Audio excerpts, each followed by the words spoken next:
Good evening. I'm David Gregory in Washington. In tonight for Brian Williams. The build-up to today's Oval Office meeting between the president and Israel's Prime Minister Benjamin Netanyahu had all the trappings of a showdown rather than a meeting between stalwart allies.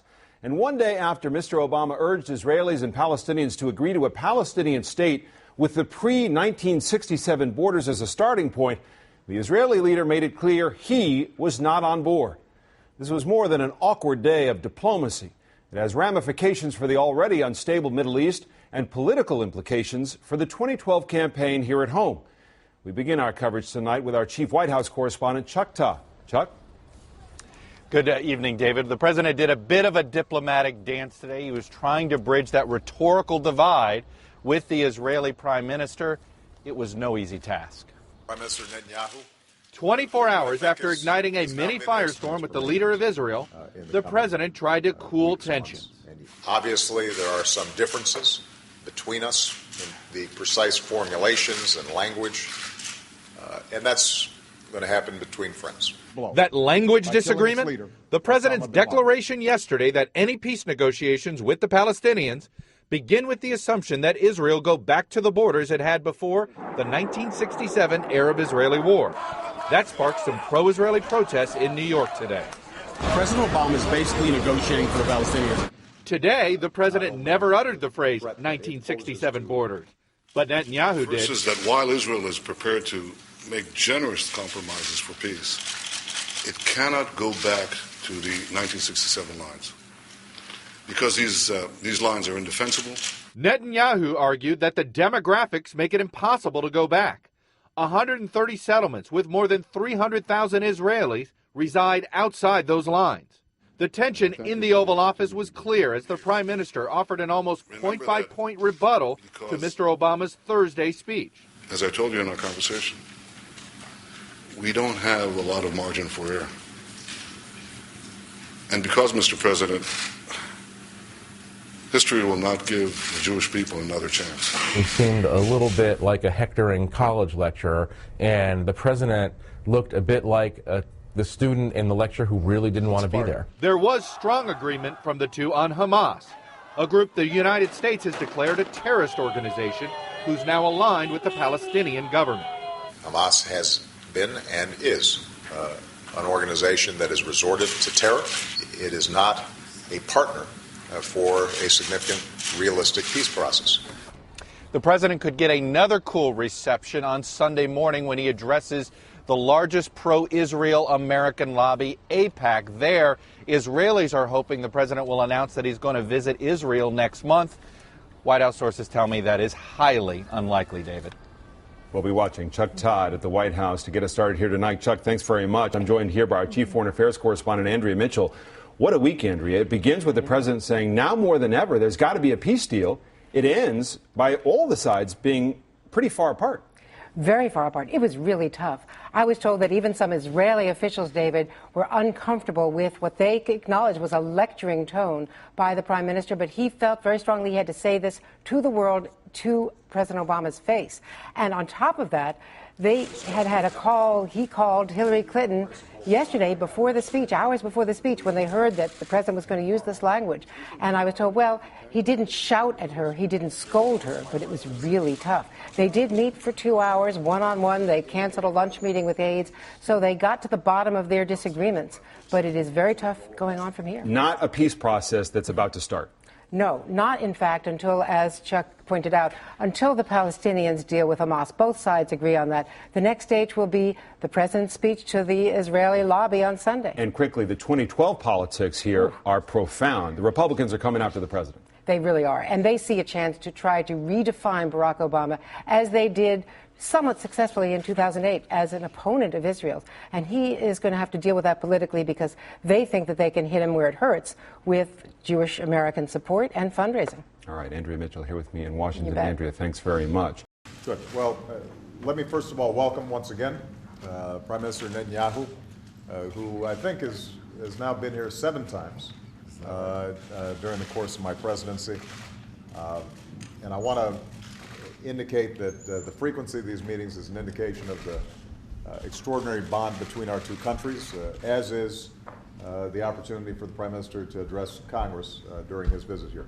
I know that's an honor that's reserved for those who have always shown themselves to be a great friend of the United States and is indicative of the friendship between our countries. We've just completed a prolonged and extremely useful conversation touching on a wide range of issues. We discussed, first of all, the changes that are sweeping the region and what has been happening in places like Egypt, in Syria, and how they affect the interests and security of the United States and Israel, as well as the opportunity for prosperity, growth, and development in the Arab world. We agreed that there is a moment of opportunity that can be seized as a consequence of the Arab Spring, but also acknowledge that there are significant perils as well, and that it's going to be important for the United States and Israel to consult closely as we see developments unfold. I outlined for the Prime Minister some of the issues that I discussed in my speech yesterday, how important it was going to be for the United States to support political reform, support human rights, support freedom of speech, religious tolerance, and economic development, particularly in Egypt as the largest Arab country, as well as Tunisia, the country that first started this revolutionary movement that's taking place throughout the Middle East and North Africa. We also discussed the situation in Syria, which is obviously of acute concern to Israel, given its shared border. And I gave more details to the Prime Minister about the significant steps that we are taking to try to pressure Syria and the Assad regime to reform, including the sanctions that we placed directly on President Assad. We continued to share our deep concerns about Iran, not only the threat that it poses to Israel, but also the threat that it poses to the region and the world if it were to develop a nuclear weapon. We updated our strategy to continue to apply pressure, both through sanctions and our other diplomatic work. And I reiterated my belief that it is unacceptable for Iran to possess a nuclear weapon. We also discussed the hypocrisy of Iran suggesting that it somehow supports democratization in the Middle East when, in fact, they first showed the repressive nature of that regime when they responded to the own peaceful protest that took place inside Iran almost 2 years ago. Finally, we discussed the issue of a prospective peace between Israelis and Palestinians. And I reiterated and we discussed in depth the principles that I laid out yesterday, the belief that our ultimate goal has to be a secure Israeli state, a Jewish state, living side by side in peace and security with a contiguous, functioning, and effective Palestinian state. Obviously, there are some differences between us in the precise formulations and language, and that's going to happen between friends. But what we are in complete accord about is that a true peace can only occur if the ultimate resolution allows Israel to defend itself against threats, and that Israel's security will remain paramount in U.S. Evaluations of any prospective peace deal. I said that yesterday in the speech, and I continue to believe it.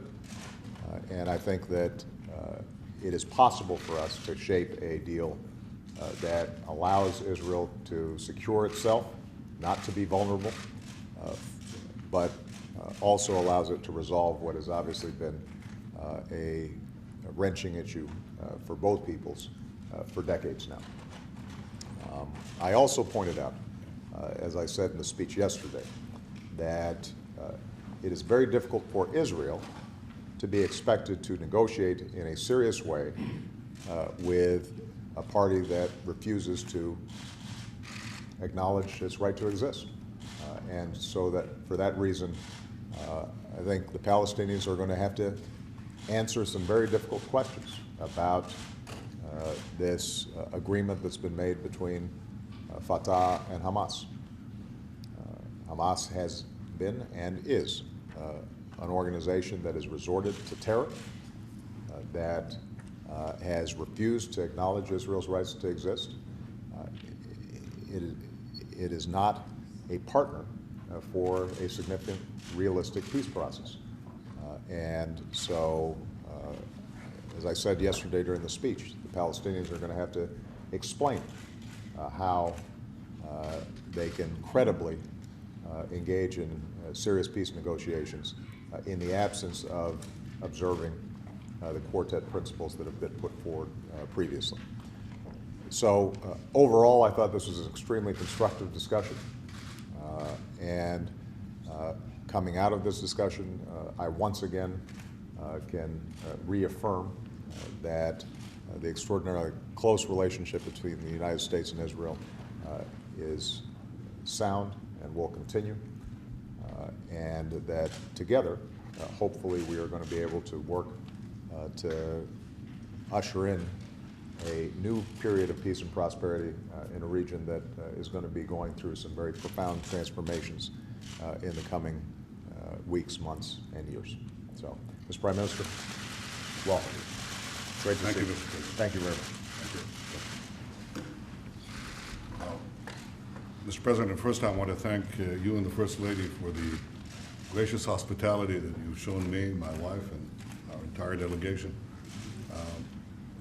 We have an enduring bond of friendship between our two countries, and I appreciate the opportunity to have this meeting with you after your important speech yesterday. We share your hope and your vision for the spread of democracy in the Middle East. I appreciate the fact that you reaffirmed once again now and in our conversation and in actual deed the commitment to Israel's security. We value your efforts to advance the peace process. This is something that we want to have accomplished. Israel wants peace. I want peace. What we all want is a peace that will be genuine, that will hold, that will endure.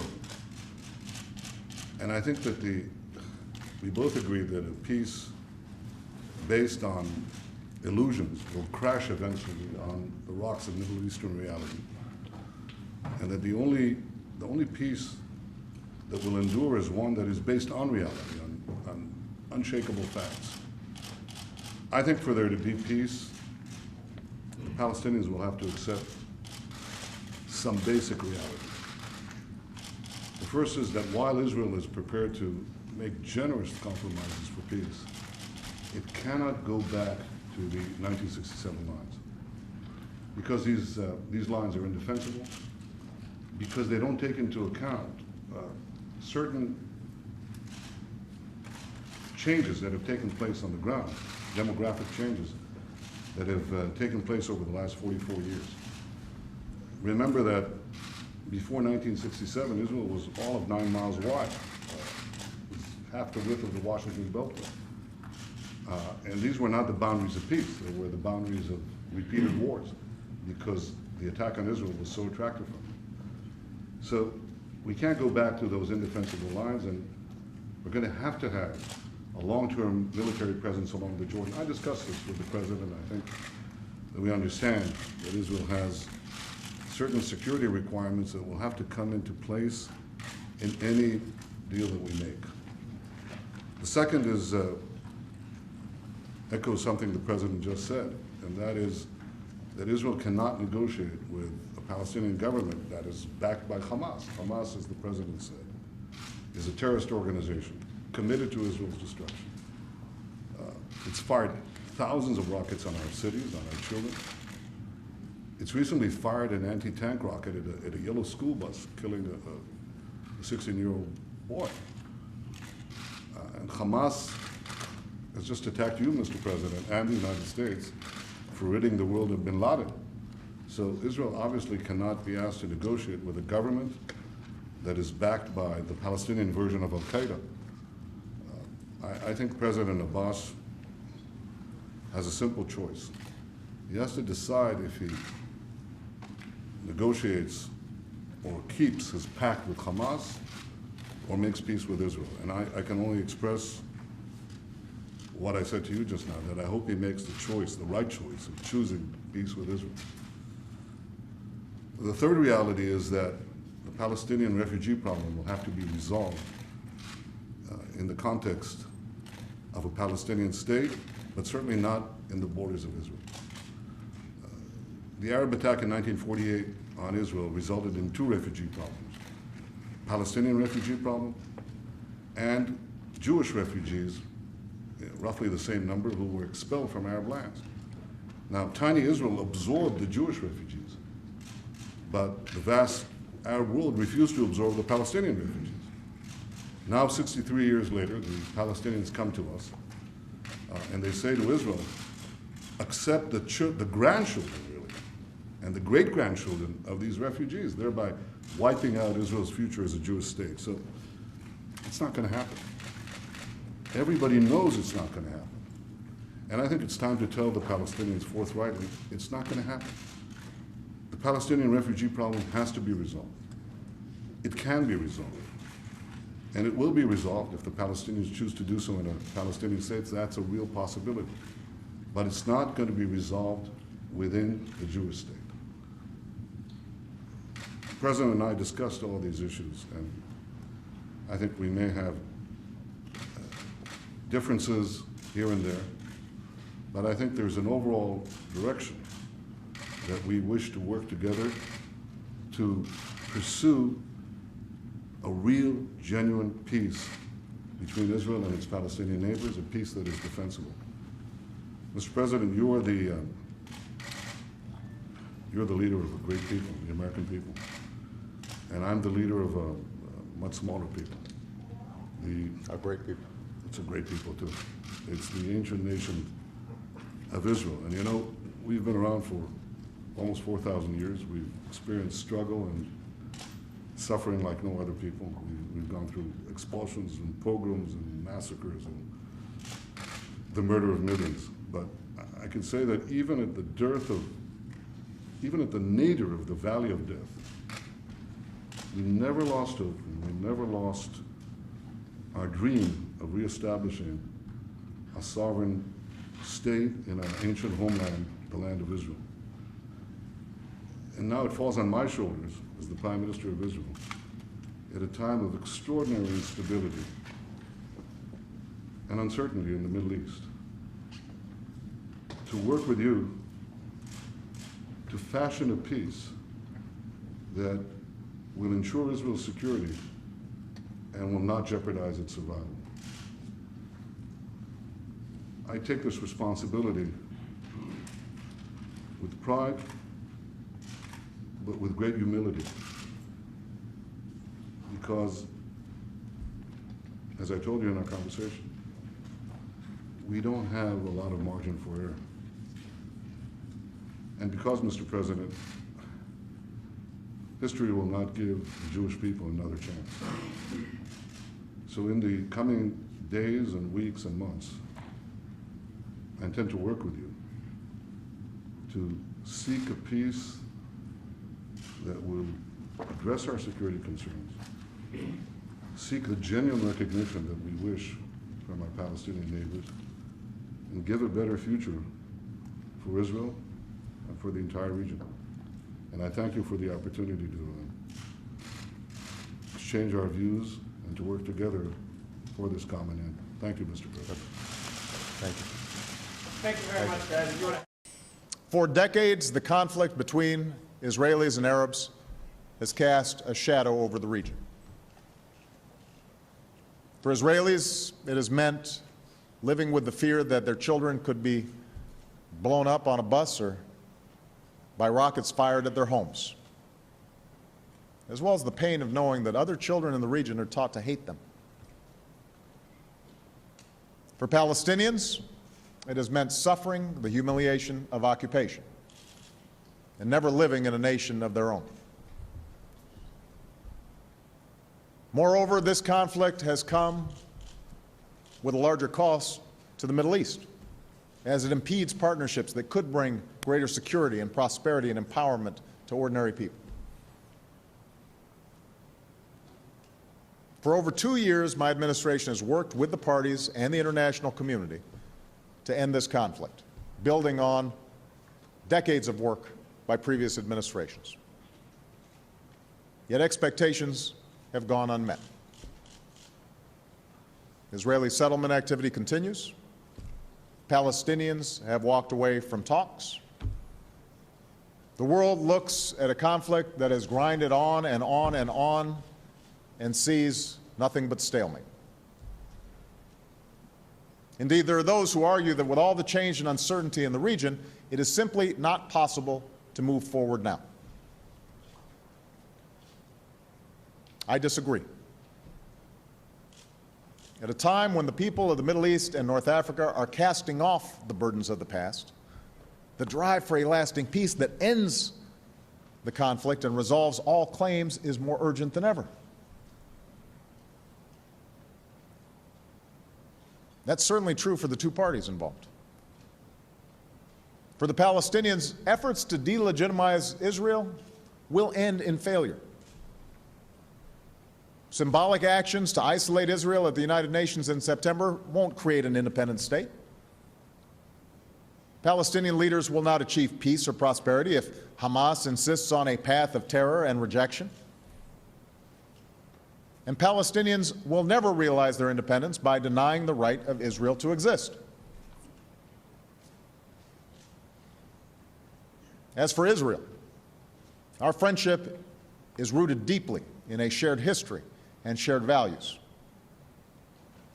Our commitment to Israel's security is unshakable, and we will stand against attempts to single it out for criticism in international forums. But precisely because of our friendship, it's important that we tell the truth. The United States believes that negotiations should result in two states with permanent Palestinian borders with Israel, Jordan, and Egypt, and permanent Israeli borders with Palestine. We believe the borders of Israel and Palestine should be based on the 1967 lines with mutually agreed swaps, so that secure and recognized borders are established for both states. The Palestinian people must have the right to govern themselves and reach their full potential in a sovereign and contiguous state. I am aware that these steps alone will not resolve the conflict, because two wrenching and emotional issues will remain: the future of Jerusalem and the fate of Palestinian refugees. But moving forward now on the basis of territory and security provides a foundation to resolve those two issues in a way that is just and fair, and that respects the rights and aspirations of both Israelis and Palestinians. That is the choice that must be made, not simply in the Israeli-Palestinian conflict, but across the entire region. A choice between hate and hope, between the shackles of the past and the promise of the future. It's a choice that must be made by leaders and by the people. And it's a choice that will define the future of a region that served as the cradle of civilization and a crucible of strife. Well, Michelle and I want to express, first of all, our deepest condolences to not just the city of Tuscaloosa, but the state of Alabama and all the other states that have been affected by this unbelievable storm. We just took a tour, and I've got to say, I've never seen devastation like this. What you're seeing here is the consequence of just a few minutes of this extraordinarily powerful storm sweeping through this community. And as the governor was mentioning, Tuscaloosa typically gets a tornado during the season, but this is something that I don't think anybody's seen before. I want to just make a commitment to the communities here that we are going to do everything we can to help these communities rebuild. We can't bring those who've been lost back. They're alongside God at this point. We can help maybe a little bit with the families dealing with the grief of having a loved one lost. But the property damage, which is obviously extensive, that's something that we can do something about. Mr. Mayor, he was pointing out that there's a lot of national media down here now,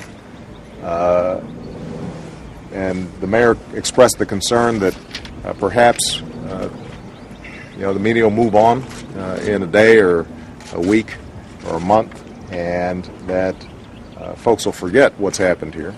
And I wanted to assure him that the American people all across the country are with him and his community, and we're going to make sure that you're not forgotten and that we do everything we can to make sure that we've rebuilt.